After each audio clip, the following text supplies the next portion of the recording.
Please भैया लोग support करिए, शेयर करिए, हमको भी लाइक करिए। एक गीत गाने जा रही हूँ शादी का। तिलक चढ़ा के पापा घरे अइला हो, वरी तर बैठा मनावा मार।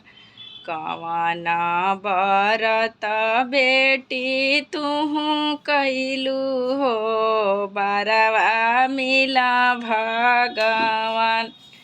गंगावा नहैनी सूरुज जल दिहनी, विधि के भूखिया तवा।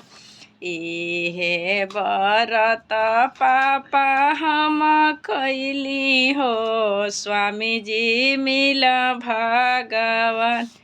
इहे बरत चाचा हम कैनी हो, बरवा मिल भगवान।